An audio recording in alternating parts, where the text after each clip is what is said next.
3, 2, 1. Here we go!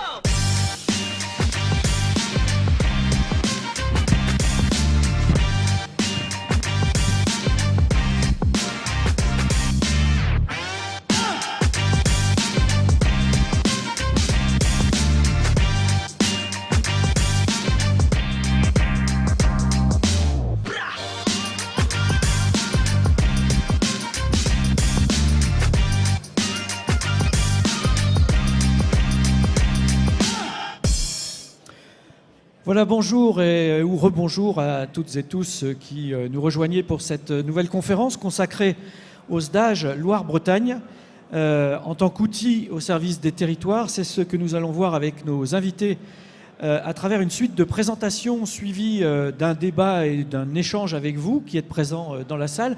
J'en profite pour vous rappeler que toutes ces conférences sont enregistrées en vidéo et que vous pourrez les retrouver en replay, ne serait-ce que pour reprendre connaissance de tel ou tel détail d'un diaporama qui vous aurait été présenté à cette occasion.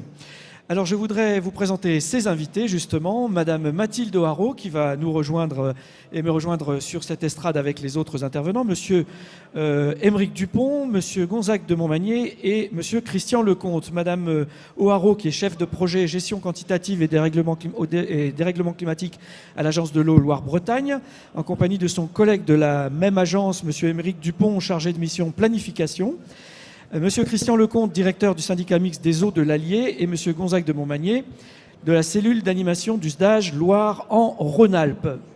Bonjour Madame, Messieurs, merci de votre présence, de votre disponibilité, et merci par avance pour le temps que vous consacrerez à présenter ces diaporamas, ces présentations que vous avez préparées spécialement à notre intention. Alors nous évoquerons ce schéma directeur d'aménagement et de gestion des eaux, le SDAGE de Loire-Bretagne, du bassin Loire-Bretagne, en tant qu'outil au service des territoires, avec au programme de cette table ronde, le SDAGE et ses implications dans les territoires, le guide pour mener une étude hydrologie, milieu, usage, climat, HMUC, nous y reviendrons, et des exemples concrets mis en œuvre sur les territoires.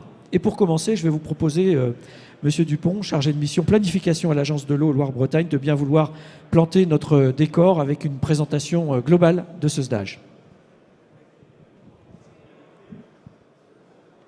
Merci Monsieur Cateau. Bonjour à toutes et tous. Donc, Aymeric Dupont, chargé de mission de planification à la délégation Allier-Loire-Amont à Landes, à l'agence de l'eau Loire-Bretagne. Donc, le SDAGE et ses implications dans les territoires. Donc, le SDAGE, le schéma directeur d'aménagement et de gestion des eaux sur le bassin Loire-Bretagne, qui a été adopté par le comité de bassin pour 2022-2027. Alors le SDAGE, le schéma directeur, donc, est avant tout une direction à suivre pour les territoires. C'est un outil de planification pour la protection des milieux aquatiques. Il définit les grandes orientations pour une gestion équilibrée de la ressource en eau, ainsi que les objectifs de qualité et de quantité des eaux à atteindre dans le bassin Loire-Bretagne. Alors, ce qui est important, c'est que directement, le SDAGE va finalement s'imposer ou se décliner dans les territoires à travers les décisions et documents d'aménagement des territoires qui doivent être en compatibilité avec le SDAGE. La notion de compatibilité, c'est le fait qu'il ne doit pas y avoir de contradiction majeure entre les documents territoriaux et les décisions et le SDAGE. Donc ça concerne notamment tout ce qui est les plans et programmes et décisions administratives dans le domaine de l'eau, les documents d'urbanisme dans le domaine de l'eau comme les SCOT, les schémas de cohérence territoriale, indirectement les plans locaux d'urbanisme intercommunaux ou PLU, les cartes communales, etc. Donc ça concerne également les schémas régionaux d'aménagement et de développement durable et d'égalité des territoires, les schémas régionaux de carrière et les schémas d'aménagement et de gestion des eaux, donc les SAGE. On en reparlera dans la suite de la présentation. Et enfin, le SDAGE prend bien en compte l'ensemble des usages de l'eau. Alors c'est un outil qui a été adopté par les représentants des acteurs du bassin, donc les représentants des territoires. Il a été élaboré par le comité de bassin Ce comité de bassin se compose de 190 représentants et de 4 collèges. Les 4 collèges qui sont les collectivités, d'abord, les parlementaires et collectivités, ensuite les usagers économiques, les usagers non économiques et l'État et les établissements publics. Alors, ce projet de SDAGE, enfin, ce projet avait été discuté et amendé dans les commissions du comité de bassin, avec l'appui du secrétariat technique de bassin. Donc, le secrétariat technique de bassin, c'est l'Agence de l'eau, l'ADREAL, l'OFB, l'Office français de la biodiversité. Il tient compte des avis du public sollicités lors des consultations. Et il a été finalement adopté en mars 2022 par le comité de bassin avec 72% de votes favorables. L'ambition du SDAGE, c'est avant tout la reconquête du bon état des eaux. Donc du bon état à la fois sur le plan qualitatif et sur le plan quantitatif. Donc le SDAGE, un des principaux objectifs du SDAGE est l'atteinte de bon état écologique sur 61% des masses d'eau superficielles pour 2027. Aujourd'hui, l'état écologique est de l'ordre de 24% des masses d'eau, enfin les 24% des masses d'eau superficielles sont en bon état écologique en 2019, sur l'état des lieux 2019. Et cet état des lieux 2019 est un document important en termes de socle de connaissances sur l'état des masses d'eau et sur les risques de non-atteinte du bon état. Donc c'est un document qui a été adopté fin 2019 et le SDAGE s'accompagne également d'un autre document important pour la stratégie territoriale, c'est le programme de mesure 2022-2027. Donc ce programme de mesure, en fait, il permet à la fois de localiser finalement les masses d'eau prioritaires, d'identifier quels sont les principaux risques, comment agir avec en face donc des mesures qui se composent de différentes actions à mettre en place sur les différentes masses d'eau qui peuvent être des masses d'eau cours d'eau, des masses d'eau plans d'eau ou des masses d'eau souterraines. Donc ces deux documents sont essentiels déjà pour les territoires pour avancer sur la définition de priorités locales et de stratégies d'intervention. Ensuite, le SDAGE s'inscrit dans un contexte d'adaptation au changement climatique. Effectivement, de plus en plus, le SDAGE accorde une large place au changement climatique. Notamment, il a pris en compte le plan d'adaptation au changement climatique qui avait été adopté par le comité de bassin en avril 2018. Et comme vous le voyez sur la diapositive, on peut constater donc avec les résultats de l'étude Explore 2070 qui a été menée dans les années 2010-2012, on aura d'ici 2050 finalement des évolutions qui ont déjà démarré, et notamment une hausse des températures de l'air de l'ordre de 2,3 degrés, une augmentation de l'évapotranspiration de l'ordre de 23%, et finalement une baisse des débits moyens des cours d'eau et des débits d'étiage de l'eau, des débits d'étiage des cours d'eau de l'ordre de 25%. Et au final également une baisse du niveau des nappes du même ordre, ce qui nous amène comme constat, comme conséquence, une baisse de la disponibilité en eau qui sera inéluctable pour les années qui viennent. Donc il est important justement pour cela de préserver l'hydrologie pour le bon fonctionnement des milieux aquatiques et la circulation des espèces. Préserver l'hydrologie également pour favoriser une épuration et une bonne dilution, et une dilution des pollutions. Et on peut également conclure que la concertation sur les territoires sera nécessaire pour mettre en place finalement un partage de la ressource entre les différents usages. Cette diapositive finalement nous amène à dire qu'il est nécessaire d'avoir une approche transversale entre le petit cycle et grand cycle de l'eau sur l'ensemble des politiques. Donc des politiques locales d'aménagement et de gestion de l'eau qui intègrent les enjeux de l'eau, et une gestion de l'eau qui doit être intégrée à l'échelle des territoires et bassins hydrographiques. Sur le cercle à droite, l'idée, le schéma est donc de montrer que les actions de réduction des pollutions ou d'amélioration de la qualité auront un effet positif sur les milieux, un effet positif sur finalement sur la vie piscicole et l'ensemble des fonctionnalités des milieux aquatiques. La restauration des cours d'eau, des zones humides, quant à elles, auront un effet positif sur la qualité, finalement, la qualité des milieux, la qualité de l'eau, pardon, et également sur la quantité d'eau. Donc en fait, tout est lié, et au centre de ce petit schéma apparaît la notion de gouvernance, qui est essentielle, comme on va le voir sur la diapositive suivante.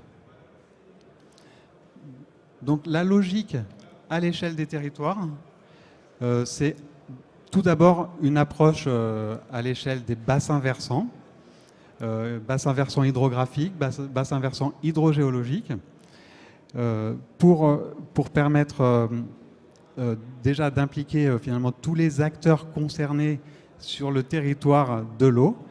Et on a notamment une approche avec une approche de planification locale à travers les schémas d'aménagement et de gestion des eaux, et une approche d'outils, de programmation d'action et de contractualisation d'action, notamment avec les contrats territoriaux. Donc ça, c'est à l'échelle du grand bassin versant.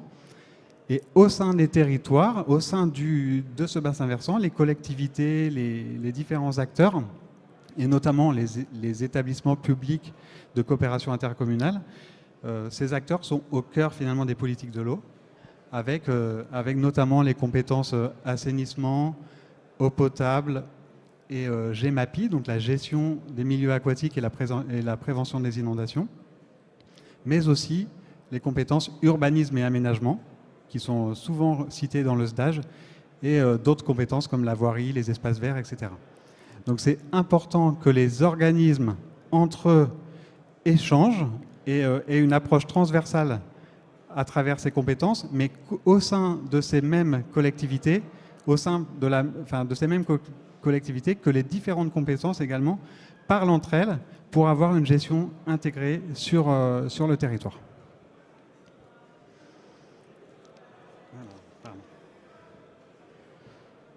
Voilà, donc pour illustrer ces propos, donc, je vous propose ce schéma qui illustre avec quelques orientations et dispositions du SDAGE, et notamment dans un premier point, l'importance, le rôle central de la gouvernance. Donc le SDAGE renforce le rôle des commissions locales de l'eau. Donc les commissions locales de l'eau qui mettent en place, qui élaborent et qui ensuite mettent en œuvre les schémas d'aménagement et de gestion des eaux. Et ces commissions locales de l'eau, elles sont là aussi pour aider, pour appuyer les maîtres d'ouvrage à mettre en œuvre un ensemble d'actions qui répondent aux enjeux du SDAGE et du SAGE local. Et l'orientation 12C du SDAGE met en avant la cohérence des politiques publiques, avec notamment la disposition 12C2, qui est une nouvelle disposition du nouveau SDAGE, et qui vise justement à vérifier la cohérence localement entre la politique d'urbanisation et la gestion équilibrée de la ressource en eau, et notamment l'adéquation des prélèvements à la ressource disponible. Ensuite, en vert, pour la thématique milieu aquatique, vous voyez, j'ai cité trois orientations, donc la restauration du bassin versant, la limitation des plans d'eau et la réduction de leurs impacts, la prise en compte également des connaissances en matière de zones humides dans les documents d'urbanisme. Et je voudrais souligner que pour la thématique de restauration des bassins versants, c'est une nouvelle orientation de ce SDAGE, avec l'enjeu de préserver ou restaurer les infrastructures naturelles qui jouent un rôle protecteur, réduisent l'érosion, les transferts de polluants. Et en fait, toutes ces infrastructures naturelles vont vraiment bénéficier au final à la qualité des milieux aquatiques, à la qualité de l'eau et et donc aux objectifs que l'on se fixe. En termes de qualité, j'ai pu indiquer finalement trois orientations, notamment la gestion des eaux pluviales intégrée à l'urbanisme, la notion aussi de nappe réservée à l'alimentation en eau potable, le principe du schéma départemental pour l'alimentation en eau potable. Donc sur le premier point, donc sur les eaux pluviales intégrées à l'urbanisme, c'est effectivement quelque chose qui est mis en avant dans le SDAGE, c'est la notion, la logique d'infiltration à la parcelle, sortir de la logique tout tuyau et faire en sorte d'envoyer le moins possible d'eau vers les réseaux d'eau pluviale et finalement les réseaux d'assainissement également. L'idée aussi est finalement d'adapter nos territoires à des risques de pluie plus violentes, à des phénomènes extrêmes.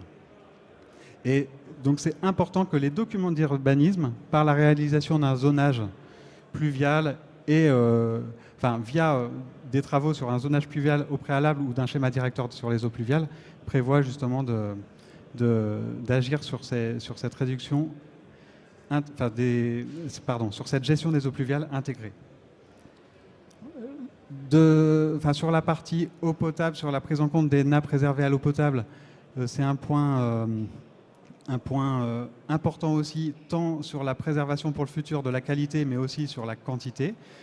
Et enfin, sur le schéma directeur d'alimentation en eau potable, la gestion cohérente de l'eau à l'échelle du département est essentielle. Il est important de voir où sont finalement les difficultés, les captages stratégiques, les pertes d'eau également, et les zones qui sont plus en tension, qui nécessitent finalement des approvisionnements ou des sécurisations. Et enfin, le dernier point en orange donc, porte plus sur la gestion quantitative, avec finalement des notions importantes que met en avant le SDAGE, c'est des notions d'économie d'eau, donc de sobriété des usages, la logique aussi de réaliser de l'acquisition de connaissances à travers les études hydrologie, milieu, usage, climat, donc les études HMUC, qui sont un socle, finalement un diagnostic pour travailler sur l'élaboration de projets de territoire pour la gestion de l'eau, donc les PTGE.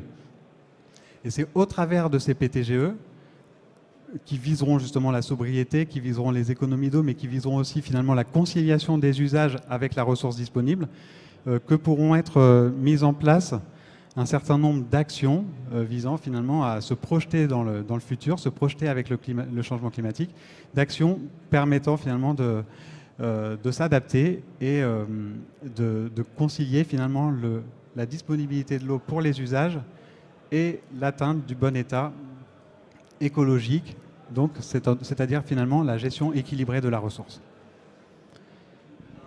Voilà, donc pour terminer, la diapositive finale pour ma part. L'important aujourd'hui, c'est que tous acteurs que nous sommes, nous nous saisissions de ce SDAGE et voilà, qu'on trouve des solutions partagées. À nous, finalement, de nous saisir et sans nous, finalement, le SDAGE ne vivra pas. Donc, à tous les territoires, à tous les acteurs sur ces territoires de s'organiser et c'est l'objectif, finalement, de ce document de planification, c'est de favoriser finalement cette concertation entre acteurs. Merci beaucoup, merci à vous, Aymeric Dupont. C'est vraiment Oui, on vous applaudit. Merci pour votre présentation, pour le temps que vous avez consacré à nous préparer cette synthèse qui s'adresse finalement au plus grand nombre, hein, quel que soit notre niveau d'expertise du sujet. Mais voilà quelques rappels intéressants, à travers lesquels, notamment dans votre diapo de conclusion, vous nous avez rappelé le mot-clé depuis ce matin, c'est le dialogue, dialogue, dialogue. Hein. Dialoguons, parlons-nous, comme cela a déjà été proposé par d'autres intervenants. S'il fallait encore insister, voilà qui est encore un rappel en ce sens. Alors je vais vous proposer de faire maintenant un focus sur l'une des orientations que vous avez évoquées, enfin en tout cas sur l'un ou l'autre des axes, mais pas sur leur globalité. Nous allons parler gestion quantitative et donc guide du bassin HMUC. Donc, je vous rappelle que ça signifie, ça concerne les analyses hydrologie et les études hydrologie, milieu, usage, climat. Je vous rassure, il n'y aura pas d'interro écrite après après la table ronde. Mais enfin voilà, ça va peut-être vous aider à mieux identifier cet acronyme ultérieurement. Et c'est Mathilde O'Haraud, donc, qui est chef de projet gestion quantitative et dérèglement climatique à l'Agence de l'eau Loire-Bretagne, qui va nous faire cette présentation.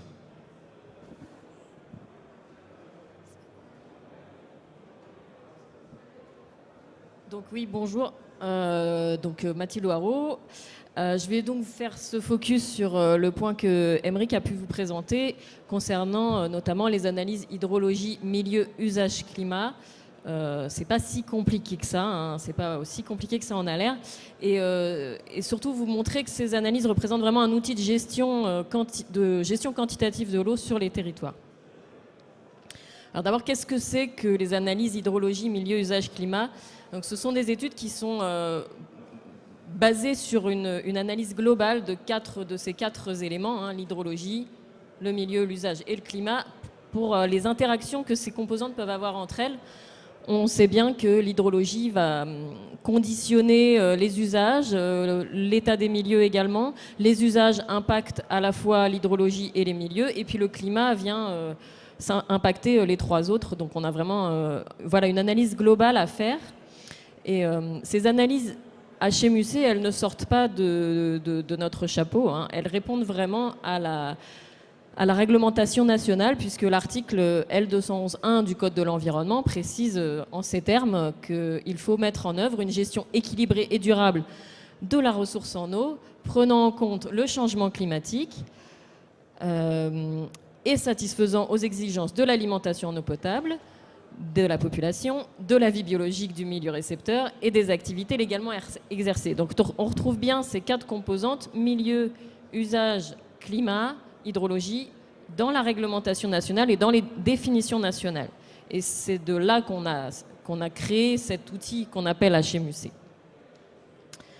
Alors, est-ce que c'est un outil nouveau? Il n'est pas franchement nouveau non plus, hein. En fait, les analyses hydrologie, milieu, usage, climat sont déjà intégrées dans le SDAGE depuis 2016 et elles permettent de répondre au principe de subsidiarité des territoires en offrant la possibilité aux territoires, à travers ces études, de modifier le cadre de gestion fixé par le SDAGE. Le SDAGE 2022-2027 vient compléter, dans la continuité du SDAGE 2016 concernant les analyses HMUC, en permettant une accélération de la prise en compte des résultats des analyses par l'approbation des préfets suite à une validation de la clé avant même l'approbation ou la révision du SAGE en question.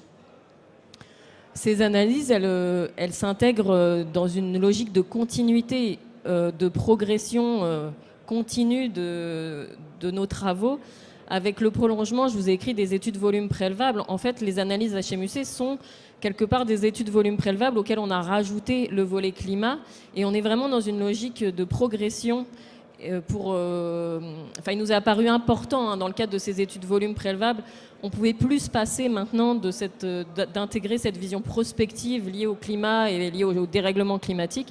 C'est pour ça qu'on a intégré ce C et qu'on développe ce type de travaux.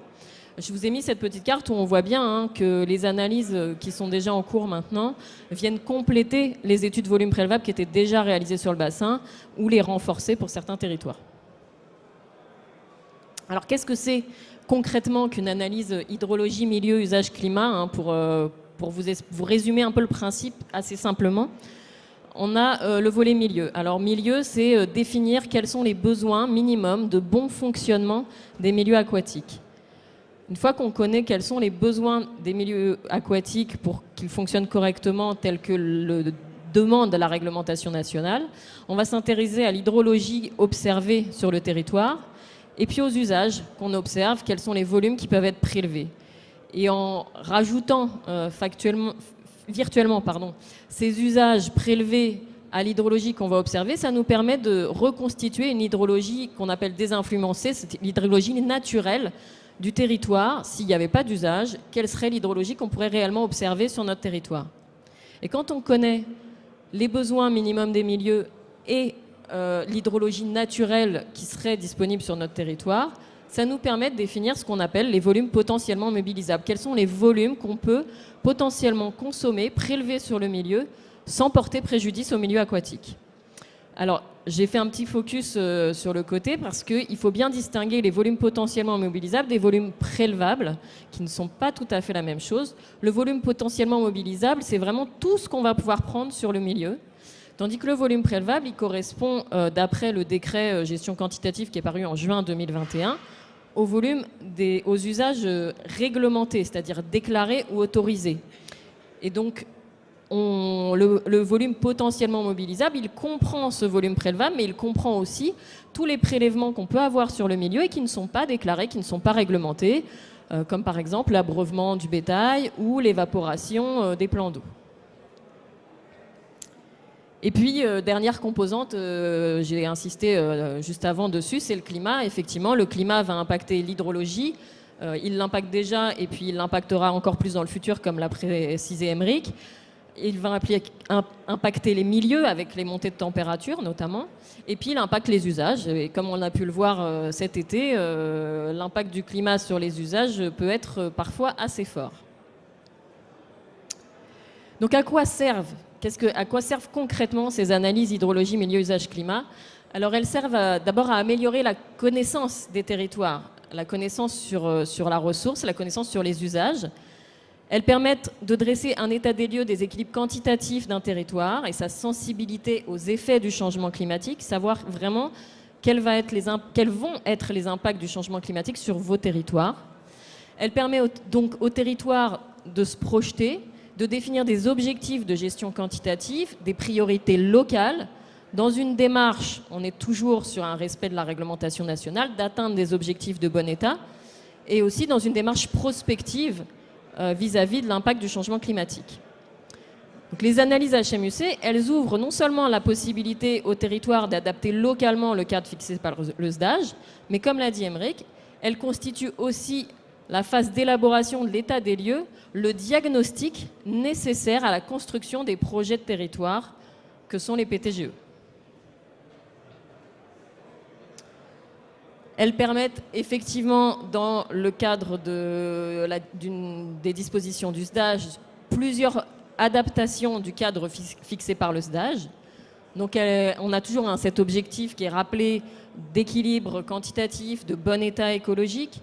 Et l'objectif est vraiment d'influer sur tous les paramètres qui peuvent nous permettre de mieux atteindre ces objectifs.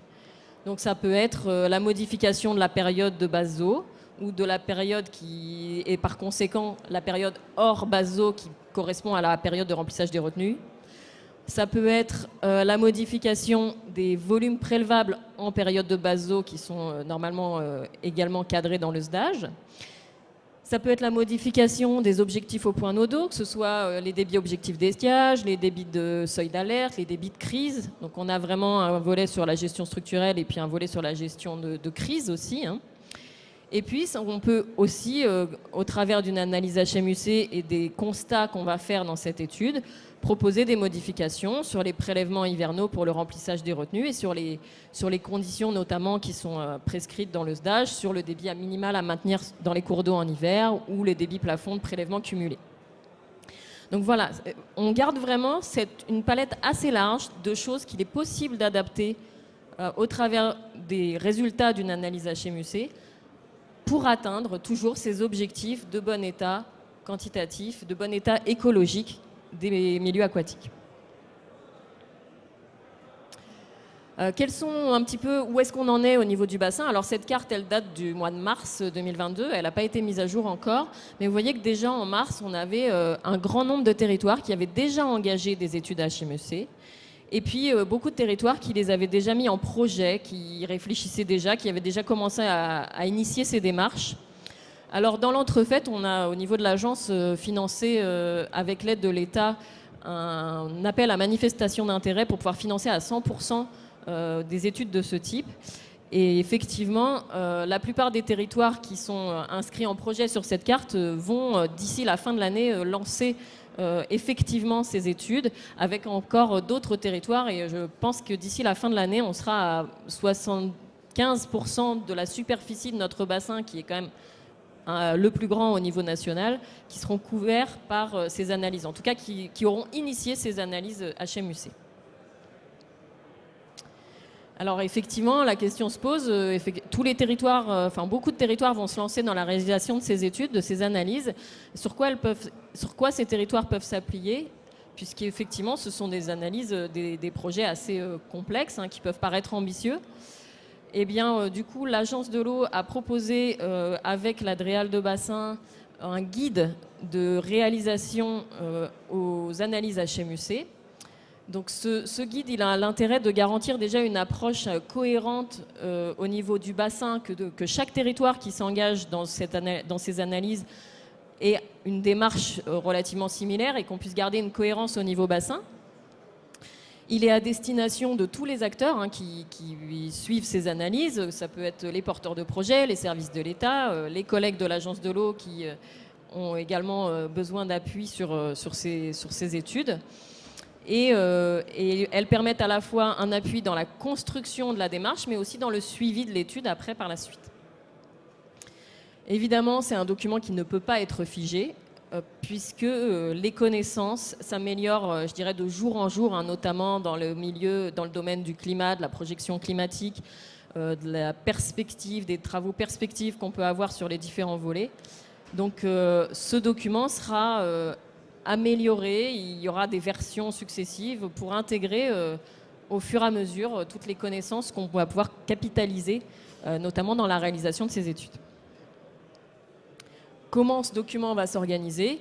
Alors on a une première partie qui va préciser le contexte réglementaire que je vous ai décrit au début, préciser la terminologie, notamment qu'est-ce que c'est que les volumes prélevables, la différence avec les volumes potentiellement mobilisables, et puis rappeler les principes de base et les objectifs.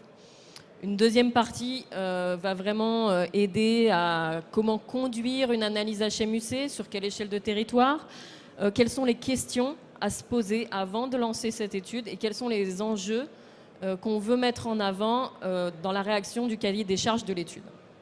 C'est une phase assez importante. Et ensuite, vous trouverez dans ce guide vraiment des attendus et des principes de mise en œuvre des 4 composantes H, M, U et C, qui sont des composantes quand même assez techniques. Et donc, il faut savoir comment les aborder, avec également un principe méthodologique à appliquer pour l'analyse globale, pour le recoupement de ces 4 volets. Évidemment, ce guide est parsemé de références bibliographiques, de liens vers différents sites internet pour récupérer des données notamment ou des informations. Donc voilà globalement ce qui est important de retenir de ces analyses HMUC, c'est que ce sont vraiment des études qui vont permettre d'intégrer le principe de subsidiarité dans la gestion de l'eau, à partir d'un bilan factuel de la ressource, des besoins sur un territoire.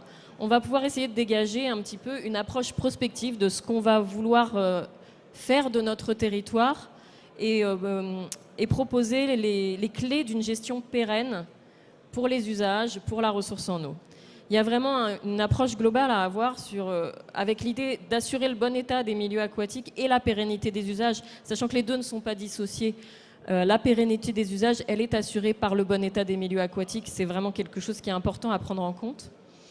Cette gestion de l'eau, elle doit être fonction de l'aménagement des territoires. Mais cet aménagement des territoires, aménager les territoires, il doit se faire également en cohérence avec les ressources disponibles sur un territoire. Et je citais en exemple vraiment, comme l'a précisé Émeric aussi tout à l'heure, les schémas directeurs d'alimentation en eau potable qui permettent à la fois de se projeter sur la ressource disponible et puis d'améliorer dans le contexte changement climatique la résilience des collectivités. Et on a vraiment cette idée d'organisation du bassin versant et des usages futurs sur un territoire pour assurer la pérennité de nos territoires vis-à-vis de la disponibilité de la ressource en eau. Voilà, je vous remercie. Merci à vous, Mathilde Haro, qu'on applaudit également. Merci pour cette présentation. Sans transition, je vous propose de continuer avec les 2 interventions suivantes avant de vous proposer un temps d'échange qui suivra avec nos intervenants quand nous en saurons un peu plus sur les sujets suivants et notamment la nouvelle approche de la gestion quantitative et de l'adaptation au changement climatique engagée sur la Loire amont. C'est ce que va nous proposer Gonzague de Montmagné de la cellule animation du SAGE Loire en Rhône-Alpes. qui sera suivi immédiatement par l'intervention de Christian Lecomte, qui, en tant que directeur du syndicat mixte des eaux de l'Allier, nous parlera du projet d'interconnexion entre les ressources en eau potable de l'Allier et de la Creuse. Voilà pour la suite du programme. Alors, est-ce que vous... Oui, on vous entend très bien. Un retour son, moi, qui est pas terrible.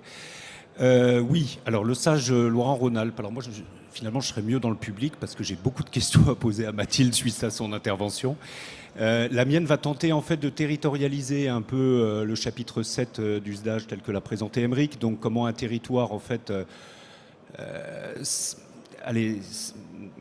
s'empare de la question de la gestion quantitative à nouveau, alors qu'il pensait avoir réglé cette problématique, parce que c'est un territoire qui est aménagé quand même de longue date sur le plan quantitatif. Comment cette question revoit le jour et comment finalement elle va revoir le jour à travers donc l'étude HMUC qu'on vient de lancer, donc il faut mettre la carte à jour.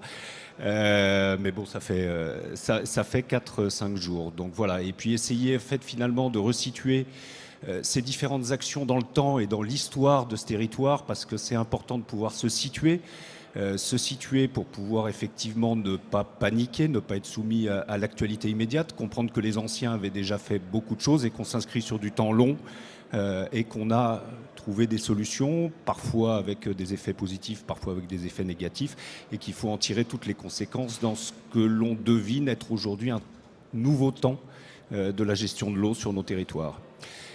Alors, nous localiser, donc le petit bonhomme rouge, nous sommes le Japon finalement de Loire-Bretagne, l'extrême partie orientale, là où la Loire côtoie quasiment, peut sentir la proximité du Rhône, avec certaines ambiances même méditerranéennes qu'on retrouve dans la flore sur la partie sud de notre territoire, dont les grandes villes sont Saint-Étienne et Roanne. 4000 km², 130 km de l'axe Loire pour la carte d'identité. Si je zoome maintenant sur notre territoire, sur ses spécificités, je ne suis pas revenu sur les spécificités climatiques, mais on est à la confluence des influences alpines, des influences méditerranéennes et des influences atlantiques. Autrement dit, on est dans des zones d'incertitude pour le GIEC quant au devenir du climat sur ce secteur. Mais pour l'instant, ce qu'on observe depuis 2015, c'est que c'est plutôt pas terrible. Caractéristiques de notre territoire, donc je vous disais un territoire historiquement aménagé de longue date. Donc vous voyez l'axe Loire en bleu et encadré au sud, au nord par 2 grands barrages. Celui qui est au sud, c'est celui de Grandjean, qui est dédié à l'hydroélectricité, qui est piloté par EDF. Et celui qui est au nord, c'est Villeray, qui fait du soutien d'étiage à l'échelle de l'ensemble du bassin Loire-Bretagne. Et vous voyez une petite infrastructure verte qui est le canal du Forêt, qui dérive de l'eau de la Loire depuis le complexe de Grandjean pour l'irrigation de cette plaine du Forêt. À savoir que ce territoire a 2 caractéristiques aussi supplémentaires. C'est qu'on est une des plaines irriguées les plus au nord du pays et qu'on a les plaques d'étang les plus au sud du pays. Ce qui prouve bien qu'on est un territoire de contraste. Et vous voyez bien que sur cet axe Loire, avec cette petite plaine encadrée par des monts, on a des conditions en tout cas de pluviaux qui peuvent être extrêmement différentes avec l'effet de fun et les vents dominants qui viennent de l'ouest, avec des territoires très séchants. Côté lyonnais, les Stéphanois n'aiment pas donner leur eau aux Lyonnais. Le SAGE a été élaboré donc à partir d'une étude d'opportunité en 2003, donc il a bientôt 20 ans. On a 20 ans finalement de réflexion sur ce territoire. Première clé en 2007 et approbation du SAGE en 2014. C'est intéressant cette date de 2014, j'y reviendrai parce que c'est finalement la dernière année sur laquelle on a... Enfin, l'année qui marque la fin d'une série climatique normale sur notre territoire. Donc l'approbation du SAGE a accéléré le dérèglement climatique tout de suite après. Ce SAGE... C'est QFD. C'est QFD. Ce SAGE, donc, il a été mis en œuvre pour répondre aux enjeux finalement associés à ces aménagements du territoire. Des enjeux qui sont sur la morphologie de l'axe Loire, liés à la présence des barrages. Historiquement aussi au fait qu'on a une ressource essentiellement d'origine superficielle. Hein. On a à peu près les 2/3 de la population qui sont alimentés en eau potable par des ressources superficielles, dont 60% par des barrages, une dizaine de barrages d'ailleurs. Et puis des problématiques qualitatives assez standards. Ce qui fait que les enjeux quantitatifs à cette période-là ont été très peu pris en compte. Schématiquement, je dirais, on pensait avoir réglé ce problème, ou alors on ne voulait pas vraiment le regarder. 2014, approbation du SAGE. 2015, accélération. Entre 2015 et 2022, à part 2016 et 2021, des années assez anormales, on aura connu des épisodes de sécheresse à répétition et des canicules. Ce qui fait que les gens ont recommencé à s'intéresser à cette question de la gestion quanti, à rechercher des données, à regarder la vulnérabilité des différents usages. Donc je vous ai mis ici un chiffre assez parlant, c'est que 70% des jours avec des restrictions au titre de l'arrêté 4 sécheresse du département de la Loire, 70% de ces jours-là, alerte renforcée ou crise, ont eu lieu entre 2017 et 2022, sachant qu'il n'y en a pas eu un seul en 2021. Ensuite, Météo France nous a donné des données. Le TP a déjà augmenté de quasiment 9%. On a déjà pris 2 degrés depuis les années 60. Et puis, on a travaillé sur la vulnérabilité des usages. L'état des lieux 2019 d'usage nous a aussi confirmé que les milieux étaient quand même avec une forte vulnérabilité, avec des risques hydro sur 50%, des masses d'eau d'usage et 72% des masses d'eau en état écologique moins que bon. Les projections climatiques qu'on a, elles ne sont pas terribles, puisque je ne rentre pas dans les chiffres, mais la baisse du débit moyen, voilà, là aussi c'est Explore 70. Hein. L'évolution du climat, et puis alors, fait rare, parce qu'on n'a pas encore observé, Météo France nous indique une possible baisse des précipitations cumulées annuelles. Alors pour l'instant, on ne l'a pas observé, on a des niveaux de précipitations qui restent les mêmes, mais qui sont décalés dans le temps. Ça pose la question vraiment, dans ce contexte-là, de l'atteinte des objectifs de la DCE. Voilà. Donc, ces réflexions, elles ont eu lieu au sein de la commission locale de l'eau et des différentes instances. On a lancé une étude pré-HMUC en fin 2016. Je crois qu'on était un des premiers territoires à tenter cette expérience, qui a été finalement un peu un échec, parce que ça reste complexe. Ça restait complexe en tout cas à l'époque. On était un peu pionniers. Tout le monde n'a pas eu le temps, parce que l'étude a été très courte, de s'approprier la méthodologie et surtout les objectifs. Et puis finalement, on a eu aussi une année 2016 qui, finalement, ça va, et une année 2021, finalement, si, voilà. Donc, on a tiré quand même les conséquences, heureusement, de cette première échec relatif de ce pré-HMUC. Et puis à noter aussi qu'on est un des rares territoires où en 2016, il y a un SCOT quand même qui a été cassé pour déficience sur l'adéquation besoins-ressources. Je pense qu'il ne devait pas y en avoir beaucoup en France à l'époque. Donc voilà, on est au stade de ma présentation, finalement, avec un pré-HMUC qu'on s'est peu approprié, où les résultats sont partis un peu dans un placard. On s'est dit, on verra ça lors de la révision du SAGE.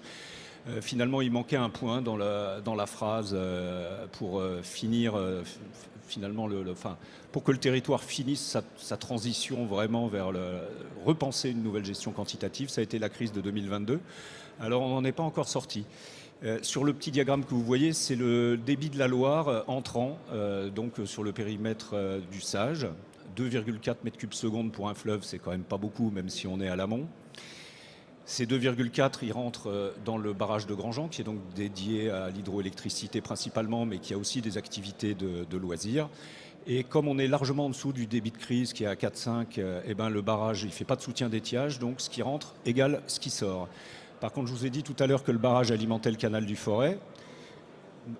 Canal du Forêt, 5000 hectares de maïs irrigués derrière.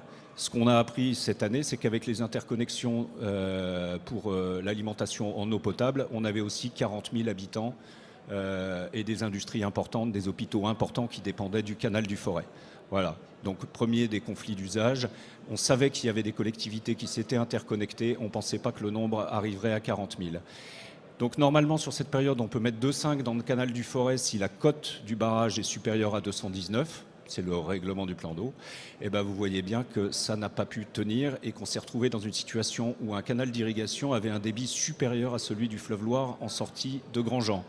Résultat, la cote de Grandjean a dramatiquement baissé, ça a impacté les activités de la Loire amont et ça a impacté la production d'électricité d'EDF, qui aujourd'hui demandent des dédommagements. Voilà pour les conflits d'usage, j'allais dire encore locaux. Mais on a un deuxième barrage qui, lui, s'inscrit dans une logique de solidarité amont-aval et dans une logique de bassin. On a une très faible recharge par les affluents dans la plaine, ce qui fait qu'entrant à Villeray, on avait 4,3 et que la consigne pour le soutien d'étiage pour l'AEP en Loire moyenne et les centrales nucléaires était à 16.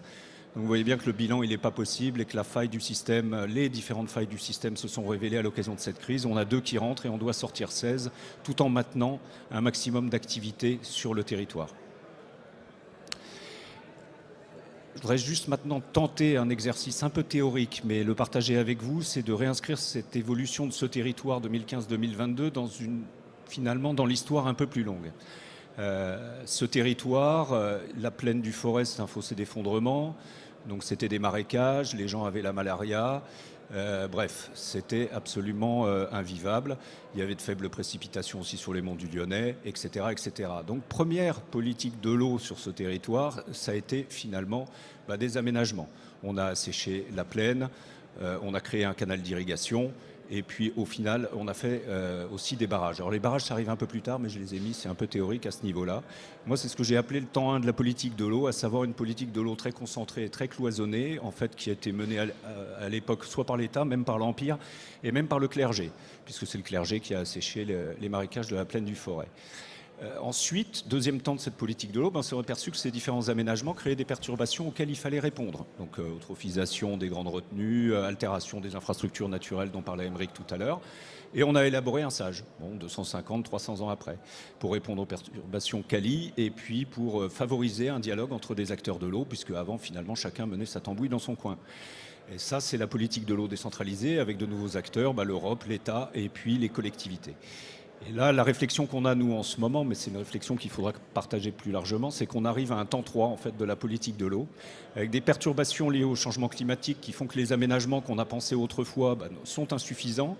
Et puis l'apparition, comme on l'a vu sur le conflit d'usage de Grandjean, en fait, de nouveaux acteurs de l'eau qui sont, moi j'ai mis non locaux, parce qu'on s'aperçoit que EDF vend son électricité sur des marchés mondiaux. On s'aperçoit que le prix de l'agriculture, du beurre, du lait, il est décidé à Nouvelle-Zélande ou à Berlin, et que finalement, nous, localement, on a très peu de prise sur ces éléments. L'eau est certes un bien commun, mais c'est aussi un bien économique, c'est un bien social, et à partir du moment où on vit dans une économie mondialisée, les usages de l'eau intrants des productions, elles deviennent aussi mondialisés. Donc voilà, ça c'est un enjeu qui, on ne sait pas vraiment par où le prendre, mais en tout cas on se dit qu'il y aura un SAGE donc 2.0 pour répondre à ces nouvelles perturbations quantitatives à travers l'élaboration d'un PTGE qui sera donc, dont le diagnostic sera une étude HMUC et qu'il faudra encore élargir le dialogue entre acteurs et donc renforcer la représentation des uns et des autres dans la clé. Et donc, moi, ça, c'est un temps, on l'a nommé comme ça, mais peut-être le temps d'une politique de l'eau internationalisée, entre guillemets. Je vais aller très très vite et pour recadrer finalement et rebondir sur... Et pour conclure, si vous le voulez bien. Et pour conclure, juste pour dire que le SDAGE pour nous c'est un outil qui est absolument indispensable parce qu'au sorti d'une crise en 2022, il nous faut un langage commun, et ça va être celui du chapitre 7, ça va être celui de HMUC. Il nous faut une solidarité amont-aval sur l'ensemble du bassin et que les résultats soient comparables. Et ça, cette comparabilité, elle va être donnée par également le SDAGE et puis elle nous permettra de projeter le territoire. Voilà, d'améliorer les connaissances. Mais là, j'ai rien de plus à ajouter sur ce que Mathilde a dit. Et désolé si je suis en retard. Merci beaucoup, Monsieur de Montmagny, qu'on applaudit également pour avoir bien voulu préparer cette présentation à notre intention. Et nous allons donc terminer ce tour d'horizon avec l'intervention de Christian Lecomte, directeur du syndicat mixte des eaux de l'Allier, qui va nous parler concrètement, pour illustrer, entre autres choses, son propre retour d'expérience avec l'interconnexion entre les ressources d'eau potable de l'Allier et de la Creuse. Je ne voudrais pas que vous soyez une victime collatérale ou résultante de petits dérapages de temps qui se sont cumulés, mais vous avez également 10 minutes pour nous permettre de continuer à échanger à travers quelques questions-réponses, notamment avec les participants présents dans la salle, à qui nous avons réservé un temps pour ce faire. Je vais essayer d'être Merci d'avance. Bref. Donc oui, je m'appelle Christian Lecomte, directeur du SMEA, syndicat mixte des eaux de l'Allier. Tout d'abord, je remercie l'agence de nous avoir associés à cette table ronde pour présenter un projet concret, comme vous avez dit, qui va dans la continuité de tout ce qui vient d'être dit précédemment. Effectivement, je vais essayer de vous présenter un exemple concret d'un projet qui est porté par des territoires. Et avec un objectif tout simple, c'est de mobiliser la ressource.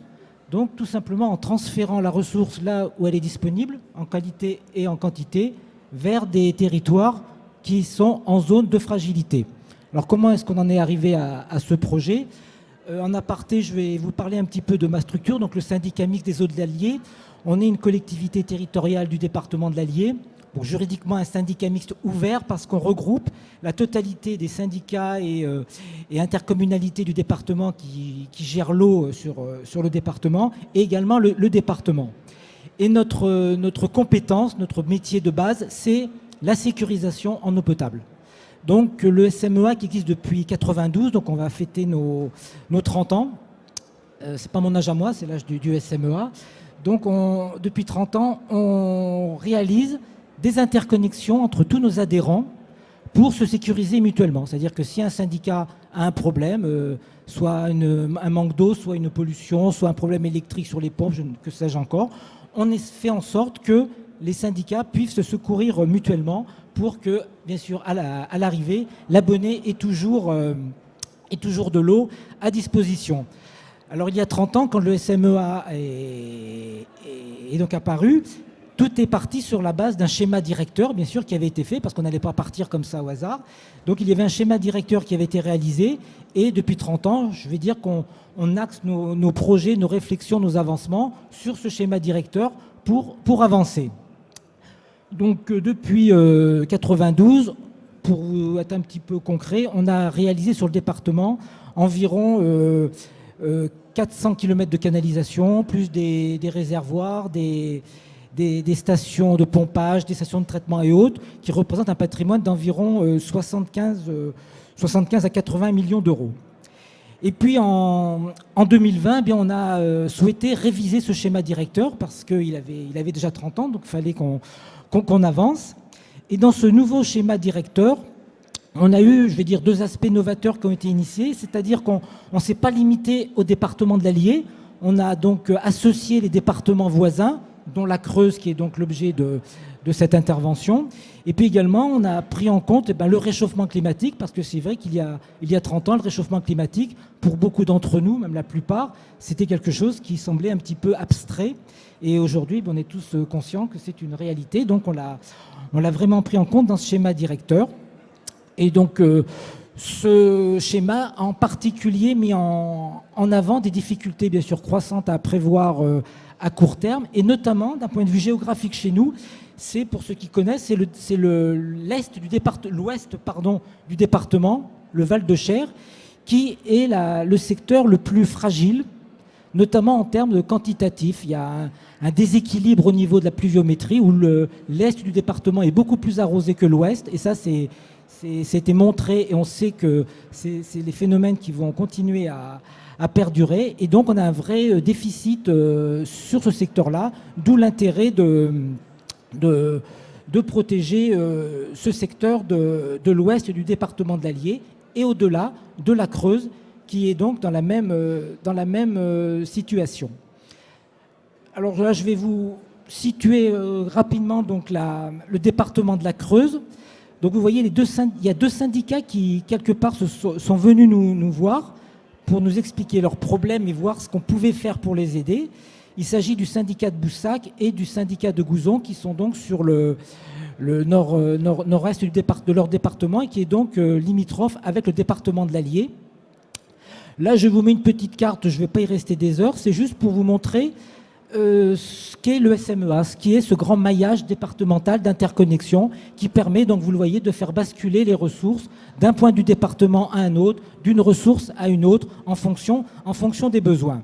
Alors pour être très, je ne sais pas si vous voyez bien les couleurs, pour faire simple, ce qui est violet, c'est ce qui existe, ce qui est noir, rouge et vert, c'est ce qui va être créé. Et donc je vais aller un peu plus en avant sur cette veine, ce qu'on appelle cette veine nord, qui va donc permettre de mobiliser des ressources de l'Allier pour les emmener vers la Creuse. Donc cette carte vous indique la veine nord que vous voyez ici indiquée sur l'axe central de la carte. Donc sur la partie, je vais dire centre-ouest de département, c'est la région moulinoise, nous avons des ressources mobilisables qui sont sur la nappe alluviale de l'Allier. Donc en fait, nous avons 3 points de captage intéressants qui sont sur Moulins et un peu plus au nord des sites qui s'appellent Leveurdre et Bagneux. Donc ce sont des captages qui sont fortement intéressants parce qu'ils ont le mérite d'être très productifs en termes de quantité, mais également d'excellente qualité, puis exemptes de nitrates et autres phytosanitaires. Et l'est du département, donc région molussonaise et plus bas, la Creuse, eux, gros problème de quantité, mais également de qualité. Alors je vais un petit peu appuyer sur les deux syndicats qui sont Boussac et Gouzon. Donc Boussac et Gouzon, donc les deux problèmes quantitatifs, c'est évident, surtout en période estivale, et de plus en plus, phénomène de plus en plus marqué. Au niveau de Boussac, l'euro est prélevé sur une retenue superficielle qui a des problèmes de qualité avec en particulier des cyanobactéries qui se développent de plus en plus, sans doute dû au phénomène de chaleur. Et au niveau de Gouzon, c'est encore plus compliqué. Ils sont dans une région naturellement granitique, je vais dire, où ils ont toujours des problèmes d'arsenic de plus en plus difficiles à traiter, mais surtout ils sont confrontés à un problème de radioactivité naturelle, hein, c'est la région qui le veut, mais aujourd'hui ils sont sous dérogation parce que c'est une radioactivité qui n'est pas traitable. Donc là on a deux syndicats qui ont des problématiques différentes et qui n'ont pas les mêmes besoins. Je m'explique, Boussac a un besoin de sécurisation pour pallier ces manques d'eau sur certaines périodes déficitaires ou de problèmes de qualité qui seraient trop prégnantes, alors que le syndicat de Gouzon, on va carrément passer à la substitution, c'est-à-dire qu'ils vont être amenés à court terme à abandonner leurs ressources. Et donc, c'est nous, le département de l'Allier, qui allons faire de notre mieux pour bien sûr venir subvenir à leurs besoins. Donc vous voyez concrètement, on va donc partir de cette partie moulinoise pour créer un vaste réseau d'interconnexion, de canalisation qui va nous emmener jusqu'aux portes du département de la Creuse. Et à partir de là, la Creuse pourra donc effectivement venir subvenir à ses besoins sur les deux syndicats qui sont ici indiqués. Voilà. Donc au passage, j'indique effectivement que les syndicats de Boussac et Gouzon sont classés en ZRE, hein, qui veut dire zone de répartition des eaux, si je ne dis pas de bêtises, je vous regarde parce que c'est vous les spécialistes. Et alors pour finir, peut-être deux, trois petits chiffres. Quand on parle de volume mobilisable, c'est un volume de 21 000 m3 jour qui sera mobilisable par le biais de cette interconnexion, sachant qu'en bout de chaîne, il y aura 800 m3 jour qui sera disponible pour Boussac et 2200 m3 jour qui seront disponibles pour Gouzon. Voilà, je ne vais pas aller plus loin pour un petit peu rattraper le chronomètre, si je peux dire. Alors juste parfait. En conclusion, je voulais juste vous dire que je n'ai pas parlé de la Creuse, mais il faut savoir que la Creuse, je vous ai dit qu'il y avait une interconnexion qui allait jusqu'à la frontière. Mais côté Creuse, ils ont engagé aussi de leur côté un vaste programme pour pouvoir amener l'eau de l'Allier chez eux. Donc là, si on est dans un ensemble concret, je pense, où des territoires travaillent ensemble pour mener à bien un projet, je vais dire, d'intérêt public, puisque c'est tout simplement la sécurisation et la distribution en eau potable. Voilà, je vous remercie, j'en ai terminé à mon niveau. Mais merci à vous, c'est parfait, on vous applaudit également. Merci pour ce témoignage, cette illustration très concrète de cette expérience sur votre territoire. Alors, juste avant de nous tourner vers la salle, je vais me permettre de vous poser une question ou deux en complément de vos présentations, qui vous permettra peut-être de préciser des choses que vous n'aurez pas eu le temps de préciser compte tenu du temps qui vous a été imparti. Mais Madame Moharot, notamment, je me faisais la réflexion en vous écoutant, vous l'avez dit vous-même, le HMUC, même une fois qu'on a compris ce que c'est quand même assez complexe, il faut s'en imprégner, d'où l'intérêt de ce guide méthodologique que vous proposez, que vous allez proposer. La question que je me pose, c'est de savoir si ça ne peut pas, d'une certaine manière, compte tenu de l'urgence qu'on a tous rappelé, si ça ne peut pas ralentir certains projets. Est-ce que le fait de faire cet état des lieux, ça ne va pas prendre du temps? Est-ce que ça ne risque pas d'être un peu long et de ralentir donc peut-être des projets qui sont déjà un petit peu enclenchés? Alors, en effet, ce sont des études qui sont complexes, mais parce que ce sont des études qui sont complètes. Elles sont effectivement assez pointues dans leur réalisation, mais elles répondent leur objectif d'abord, c'est de répondre à un besoin local, à un contexte, à des enjeux. Donc il faut qu'elles soient dimensionnées en fonction des enjeux locaux. Et puis elles répondent quand même à une nécessité d'état des lieux de la ressource qui est parfois absent sur les territoires. et d'avoir une vision prospective aussi dans le cadre du changement climatique. C'est quelque chose dont on ne peut plus se passer maintenant. Donc effectivement, c'est des études qui peuvent être assez longues à réaliser. Et là-dessus, l'ensemble des acteurs, l'ensemble des services d'État et de l'Agence de l'eau met toute l'énergie qu'elle peut pour aider à la réalisation et au suivi de ces études. Mais c'est vraiment important que ces études soient réalisées parce que de ces études vont découler les programmes d'action, les programmes de territoire pour la gestion de l'eau. Et c'est de ce bilan, de cet état des lieux que va pouvoir découler les pistes d'action et les solutions pour les territoires. Et il est vraiment important, notamment, que la question du changement ou du dérèglement climatique soit prise en compte afin d'éviter la maladaptation, que des solutions soient proposées alors qu'elles ne vont pas dans le sens du dérèglement climatique. Elles pourraient répondre elles pourraient solutionner des problèmes actuels, mais elles pourraient engendrer des problèmes supplémentaires futurs. On doit vraiment aller sur des solutions de temps long pour une gestion pérenne. Donc oui, ce sont des études longues, enfin qui peuvent être longues, mais qui sont vraiment nécessaires. Merci pour cette précision. Monsieur Dupont, je me posais la question que je vous pose à vous, mais que je pourrais poser à chacun des intervenants. On a parlé ici de gestion économe à plusieurs niveaux. Quand j'entends ce que nous a présenté pardonnez-moi, j'ai oublié votre nom, Monsieur de Montmagny, pardonnez-moi, je commence, voilà, c'est un petit peu la fatigue après quelques conférences et je commence à confondre les personnes, pardonnez-moi pour ça. Ce que vous nous avez présenté nous laisse relativement perplexes. Vous nous avez fait un état des lieux 2022 de ce qui se passe, de ce qui entre, de ce qui sort, toute la problématique autour de l'économie d'eau qu'on peut supposer, comme dans l'énergie. Dont on dit que la moins chère, c'est celle qu'on ne consomme pas. Voilà, est-ce qu'on n'est pas aussi là amené à parler sobriété, économie d'eau? Est-ce que la principale composante de la solution ne réside pas dans ces économies d'eau? Et si tel est le cas, que nous propose, que nous recommande l'agence ou les agences de l'eau en général? Oui, effectivement, les économies d'eau et la sobriété sont déjà un message fort qui est présent dans le SDAGE. C'est presque un préalable, c'est presque finalement une action sans regret à mener dès aujourd'hui. C'est une première chose. Ensuite, l'agence de l'eau propose finalement un dispositif, c'est son outil d'aide aux acteurs du territoire. C'est le 11e programme d'intervention avec des aides financières. Et dans ce cadre-là, elle soutient finalement auprès de tous les usages un certain nombre d'actions visant la sobriété, donc visant les économies. Donc ça peut être pour les usagers économiques, par exemple l'amélioration des process ou le recyclage des eaux pour faire en sorte d'avoir finalement moins d'eau à utiliser de l'extérieur. Donc ça peut être également l'utilisation des eaux de pluie. Ça peut être en agriculture vraiment la modification des pratiques, des cultures plus adaptées aux sécheresses. Ça peut être des techniques d'irrigation ou des pratiques qui vont être beaucoup moins consommatrices d'eau.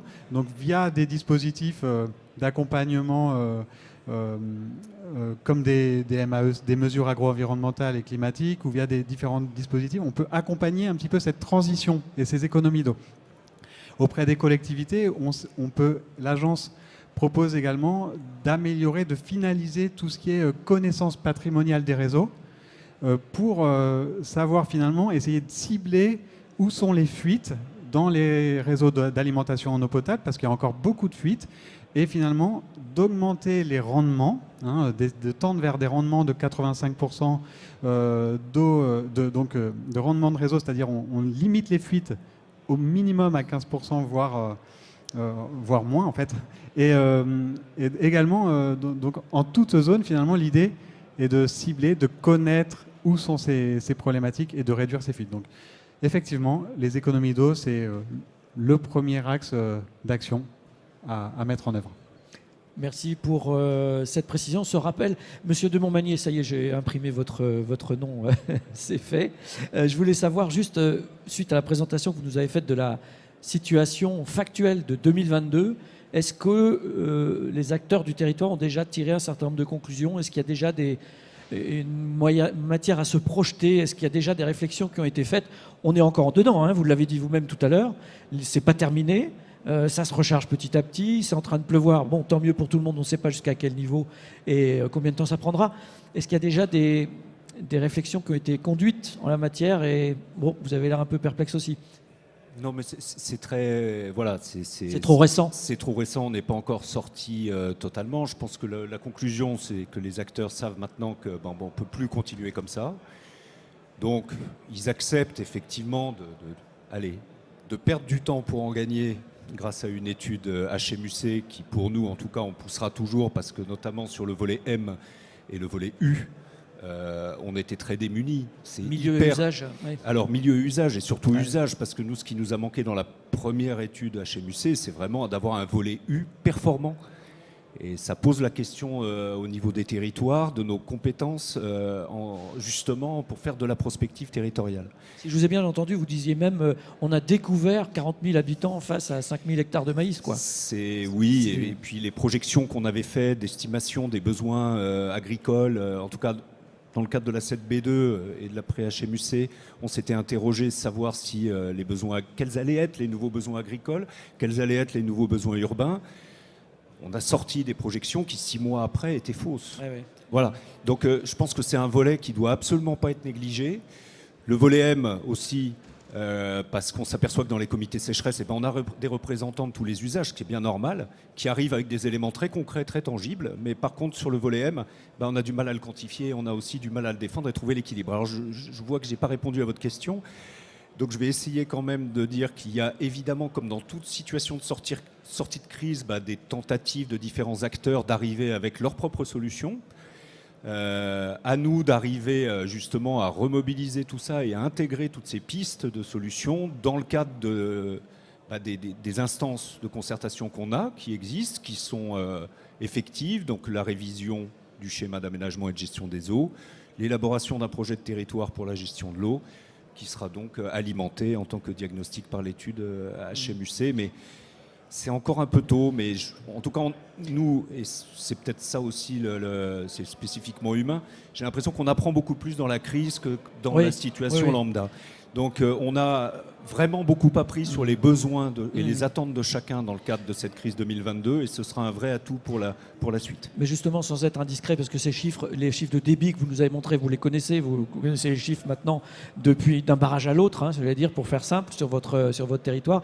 Est-ce qu'ils sont déjà connus par les acteurs concernés? Est-ce qu'ils sont déjà diffusés, ces chiffres? Oui, donc il y a une prise de conscience collective qui est en marche quand même, d'une certaine manière. Oui, parce D'accord. que de ces chiffres dépend la production et donc Voilà. les revenus de nombreux acteurs. Donc là, on touche au nerf de la guerre, si je puis dire, à savoir l'eau. Voilà. Et tout le monde est concerné. Merci pour cette précision. Juste avant de nous tourner vers la salle, comme promis, compte tenu du temps qui nous est imparti et qu'il nous reste, une question pour vous également, Monsieur Lecomte, au risque de vous faire répéter peut-être dans des informations que vous nous avez données au travers de votre présentation, mais qu'en est-il de l'échéancier de réalisation et peut-être des montants Oui. estimatifs qui concernent le projet Vennes Nord, comme vous l'avez baptisé? Oui, effectivement, j'ai pas trop détaillé, alors c'est quand même un élément important. Ouais, ouais. Pour être tout à fait factuel, le schéma que je vous ai montré représente environ 90 km de canalisation à poser, ce qui est quand même un projet Oui, c'est pas plus que neutre. conséquent. Je pense que c'est pas tous les jours qu'on fait des choses comme ça. Donc 90 km avec des tuyaux assez conséquents, de l'ordre pour les spécialistes 400 mm. Avec du relief aussi, j'imagine? Pas Dans trop le département de l'Allier, on est relativement D'accord. Gâté, on va dire. Et donc, en termes de coût, on sait qu'on part sur quelque chose estimé à l'ordre de 60 millions d'euros. Donc, évidemment, on ne va pas faire ça en une année. Et puis même, techniquement, ça serait compliqué. Donc, je pense... Enfin, dans le schéma directeur, nous a donné un échéancier pour environ 10 années. Donc, il va falloir environ 10 années pour que l'antenne nord soit totalement réalisée. Par contre, j'insiste sur le fait que la Creuse ne sera pas secourue dans 10 ans. Déjà aujourd'hui, Il y a déjà des choses qui existent. On va déjà faire par étapes, mais pour qu'on se soit totalement satisfaisant, sécurisé et qu'on puisse dormir sur nos deux oreilles, il faudra attendre quand même une certaine échéance de 10 ans pour être sûr qu'on ait la ressource mobilisable à exploiter de façon optimale pour pouvoir effectivement atteindre cet objectif. Voilà. C'est intéressant pour bien prendre la mesure, non seulement sur les aspects financiers, mais sur le temps aussi, sur la notion de temps qui est importante à prendre en compte également. Alors, comme promis, je me tourne vers vous qui êtes présents dans la salle, dans cet espace conférence, pour intervenir ou poser des questions à nos invités ou faire part de vos propres réflexions, bien sûr, puisque c'est une séquence interactive où tout est permis. Non, non, je ne dirais pas de bêtises. Jean-Jacques Hérin, Adopta. Deux questions. La première à vous sur le SDAGE. Est-ce que vis-à-vis de la perte de ressources, finalement, compte tenu du changement climatique, avez-vous fait l'exercice de style de dire, mais pour compenser cette perte de ressources, quel est le nombre d'hectares qu'il faudrait désimperméabiliser en ville pour compenser? Voilà, je pense que ça pourrait être intéressant. Je ne sais pas si c'est dans le même ordre de grandeur d'ailleurs, mais je pense que ça vaut le coup de se poser ce type de questions. Et la deuxième question, c'est étude HMUC, pardon, je vais avoir le quartier dans le désordre. Ça va venir. Ce guide, est-ce qu'il est disponible dans toutes les agences? Est-ce que c'est spécifique Agence de l'eau Loire-Bretagne? Voilà, les deux questions, merci. Vous voulez commencer, Émeric? Allez, je vais commencer en donnant une réponse un peu partielle. Donc, à ma connaissance, il n'y a pas eu le travail du nombre d'hectares à désimperméabiliser en ville. La logique de désimperméabilisation en zone urbaine, elle est très importante déjà sur une question de qualité, mais aussi, effectivement, pourquoi pas sur cette question de quantité. Donc, ça n'a pas été estimé, mais toute cette logique non de rétention, de favoriser finalement, de retenir l'eau là où elle tombe, dans les parcelles où elle tombe, elle est à la fois vraie, à la fois pour la ville, mais aussi pour les zones rurales. Et toutes les questions aujourd'hui où on a eu aussi finalement des activités qui sont mises en place avec du drainage de zones humides ou avec finalement des milieux qui sont très uniformes et on n'a plus de végétation finalement. On a beaucoup de ruissellement et d'eau qui part directement et qui n'est plus dans les sols. Ce qui est important, c'est finalement de retenir l'eau. Et voilà, c'est un des axes de priorité du SDAGE, avec vraiment une gestion intégrée de l'eau à l'échelle des zones urbaines, donc, et aussi à l'échelle des bassins versants. Merci pour cette première réponse. Madame O'Haraud, alors votre guide méthodologique est-il réservé aux adhérents, aux citoyens concernés par le territoire, ou est-ce que ça peut être un peu élargi? Alors, c'est un outil spécifique Loire-Bretagne. Dans son écriture, l'analyse HMUC est un outil vraiment spécifique au SDAGE Loire-Bretagne. Par contre, la démarche étude de volume prélevable avec une vision prospective, elle se retrouve sur tous les bassins, dans toutes les agences. Les premiers chapitres, les fondamentaux sont les fondamentaux sont les mêmes. De toute façon, comme je vous l'ai dit, et comme c'est écrit dans le guide, l'analyse HMUC, elle répond à la réglementation nationale et aux objectifs de bon état. On va retrouver sur les autres bassins la même chose avec ces études volume prélevable et cette dimension prospective qui est ajoutée à des études existantes ou intégrée à des études en cours. Et les démarches sont similaires. Allez, encore une question. Merci beaucoup pour cette réponse. Je me permets d'accélérer un tout petit peu au cas où il y aurait d'autres questions parce qu'il nous reste vraiment très peu de temps pour ce faire. Monsieur, je vous laisse vous présenter. Bonjour à tous, Hervé Chapuis, hydrogéologue de Bureau d'études Rio. Merci pour vos présentations très claires et intéressantes. Moi, ma question, elle portait justement plus sur la lettre H des études HMUC, mais peut-être plus pour monsieur de Montmagny, parce que c'est un point géographique. Je me posais toujours la question sur la gestion de la station hydroélectrique de Montpezat. Il nous arrive plus que 2,5 m3 seconde au barrage de Grandjean, sauf qu'on en prélève pratiquement 90 ou 95% qui partent sur l'Ardèche. L'Ardèche est à sec, à l'endroit où il y a la confluence avec l'eau de la Loire, donc qui va par la station hydroélectrique Montpezat. Quel est le devenir en fait de cette station? Est-ce qu'on va privilégier de réguler le niveau d'eau d'un cours d'eau qui est à sec à cet endroit-là, dans le bassin amont de l'Ardèche, ou alors s'en garder sous le pied pour la Loire, qui justement a un niveau de stress hydrique impressionnant au niveau de Saint-Victor-sur-Loire? Oui, c'est une question qu'on s'est posée et tout particulièrement cette année. EDF nous répond que Montpezat, en fait, la dérivation sur l'Ardèche, elle est faite à partir de réservoirs qui sont remplis en période de hautes eaux et que donc il n'y a plus de dérivation, j'allais dire, dans le cours d'eau en période d'étiage. C'est juste ces réservoirs qui sont déstockés vers l'Ardèche pour effectivement soutenir l'étiage et la pratique du canoë. qui a un enjeu touristique important. Alors c'est pas sur mon périmètre, hein, Montpezat, c'est sur le Sage qui est juste limitrophe, le Sage Loire-Amont, où je sais qu'ils travaillent eux beaucoup sur cette problématique. Nous, on considère pour l'instant qu'on est indirectement touché et on s'intéresse plus pour l'instant aux relations qu'il peut y avoir entre je vais y arriver, Grandjean et Villeray. Il y a eu une mission du ministère qui s'est déplacée récemment sur l'amont de la Loire et dont il va y avoir des préconisations et des rendus qui vont bientôt sortir. Et dont une des pistes de réflexion, c'est justement de penser en synergie le fonctionnement de l'ensemble de ces barrages sur la Loire amont. Et de là pourra peut-être naître effectivement des modifications et des synergies nouvelles et des modes de fonctionnement nouveaux. Merci monsieur pour cette question, avec une réponse encore une fois circonstanciée par nos intervenants. Je me tourne vers vous pour une toute dernière question éventuellement. Sinon, moi j'en avais une, si vous le permettez, en guise de conclusion. Je voulais me tourner une dernière fois vers monsieur Dupont, partant du principe, pour revenir sur ces notions de dialogue et de gouvernance au sens large. Certes, le SDAGE est adopté, voté par le comité de bassin. Est-ce que ça n'empêche qu'il reste peut-être, qu'il subsiste des oppositions parfois? Et si oui, de quelle nature sont-elles essentiellement? Alors effectivement, dans toute démarche de dialogue et de concertation, que ce soit au niveau d'un territoire ou d'un grand bassin hydrographique, il y a toujours des avis opposés ou des avis contraires voilà. En fait, on va depuis les acteurs des associations de protection de la nature jusqu'aux acteurs économiques, la profession agricole, les industries, etc. Et donc chacun a ses intérêts à défendre et sa vision du développement et sa vision prospective de développement. Donc aujourd'hui, le SDAGE, il a été voté, il a été approuvé, mais il a été construit d'abord. Et en fait, construit avec les différents avis des acteurs. Et c'est cette construction, finalement, le document tel qu'il est aujourd'hui, il a évolué tout au long de la construction en prenant en compte ses positionnements.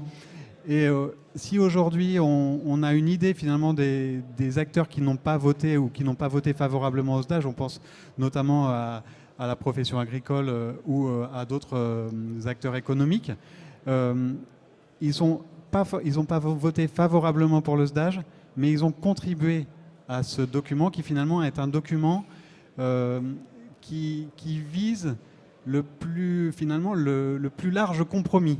Finalement, on va aller le plus loin possible d'un côté comme de l'autre pour essayer de satisfaire l'ensemble et finalement l'intérêt général et la préservation de notre bien commun. Voilà un peu la logique du SDAGE. Et aujourd'hui, on a un document qui est un vrai guide pour les acteurs, autant pour les acteurs qui n'ont pas voté favorablement que pour tous les autres. Voilà. Merci beaucoup pour cette synthèse, en quelque sorte, cette quasi-synthèse, cette conclusion sur le sujet du SDAGE qui nous intéressait à l'occasion de cette conférence. Merci à vous, Aymeric Dupont, Gonzague de Montmagné, Mathilde Haro et Christian Lecomte, que je vous propose d'applaudir également pour les remercier de leur présence, de leur disponibilité, puis pour avoir bien voulu préparer cette conférence avec notamment les présentations que vous avez adaptées à l'occasion de cette édition de Cyclo Vichy 2022. Merci et à une prochaine fois. 3, 2, 1.